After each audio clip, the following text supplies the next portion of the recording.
समाज की सेवा में जात पात के सभी भेदभाव को दरकिनार करते हुए समाज की सेवा में अग्रसर रहने वाली भारतीय जनता पार्टी की पूर्व राष्ट्रीय महिला मोर्चा कार्यकारिणी सदस्य व भाजपा दिल्ली सिख सेल की प्रभारी हरजीत कौर जौली ने हरिनगर में प्रेस कॉन्फ्रेंस कर अपना परिचय देते हुए अपने पदों के बारे में जानकारी देते हुए कहा कि 1984 में सरेआम कत्लेआम से दुखी होकर उन्होंने भारतीय जनता पार्टी ज्वाइन करने की पूरी दास्तान विस्तृत रूप में बताई और कहा कि भारत के यशस्वी प्रधानमंत्री नरेंद्र मोदी एक विकास पुरुष है जो भारत को हमेशा खुशहाल देखना चाहते हैं और भारत को फिर से सोने की चिड़िया बनाने का प्रयास कर रहे हैं। मेरा नाम हरजीत कौर जौली है। मैं भारतीय जनता पार्टी की राष्ट्रीय कार्यकारिणी महिला मोर्चा की पूर्व कार्यकारिणी सदस्य हूँ और साथ में राष्ट्रीय सिख संगठन में मैं पूर्व राष्ट्रीय संयोजिका भी रही हूँ महिला मोर्चा की और राष्ट्रीय मंत्री भी रही हूँ राष्ट्रीय सिख संगठन में और साथ में सिख सेल की मैं अभी प्रभारी हूँ दिल्ली प्रदेश की। एक बात बताएं, आपने अपने राजनीतिक जीवन की एक कैसे शुरुआत की, कब शुरुआत? मैंने 84 के हत्याकांड जो हुए थे, दंगे और कत्लेआम जो हुआ था, उससे ग्रस्त होकर मतलब इतना ज़्यादा हम परेशान हो गए थे कि हमें लगता था कि देश को संभालने वाली कोई एक अच्छी पार्टी जो है उस वक्त हमें भाजपा ही नज़र आई। तो हमने फिर उसी के लिए मैंने भाजपा को ज्वाइन करा और साथ में ही उसी वक्त मैंने आरएसएस भी ज्वाइन करी। दोनों संस्थाओं में मैंने मिलकर काम किया और आपने 38 साल हो गए हैं। आपने जनता के लिए कौन कौन से अच्छे कार्य किए हैं, उस पर थोड़ा प्रकाश डालें आप। मैंने पहले तो अपना उस तरह का प्रचार करने की कोशिश करी कि जिस तरह से मैंने बसों में भी जाकर अकेले ही प्रचार करती रही कि भाजपा को लेकर आओ, तभी हमारा देश सुरक्षित होगा और हम लोग भी सुरक्षित होंगे। और उस तरह का प्रचार करके मैंने पूरी कोशिश करी जिससे भाजपा सत्ता में आई और मैंने बहुत ही भाजपा को मैंने जितने भी सुझाव देने की कोशिश करी है वो मैंने सुझाव दिए हैं।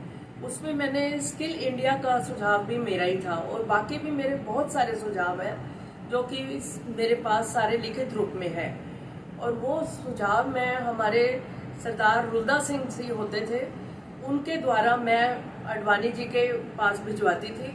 उसमें कुलकर्णी जी भी जो अपना बलबीर सिंह पुंज भी उसमें उसको सुझावों को देखते थे और उस पर अमल करवाया गया है। वो सुझाव कार्यान्वित हुए हैं सारे और जिससे कि भाजपा को और हमारे देश को फायदा हुआ है। इस टाइम इलेक्शन हो रहा है 2024, भाजपा का तीसरा कार्यकाल का मौका है, तो आप उनके मोदी जी के विजन को लेके क्या सोचते हैं? क्या उनका विजन रहा और कितनी आप सफलता मिलने की गुंजाइश है? इस वक्त देखिए भाजपा का जो है मोदी जी का वो इस तरह के व्यक्ति हैं कि वो एक विकास पुरुष है। उनकी पहचान ऐसे है कि वो एक विकास पुरुष है। उनके होने से देश जो है हमारा बहुत उन्नति कर रहा है। पूरे संसार में भारत देश का नाम मोदी जी ने ऊंचा किया है।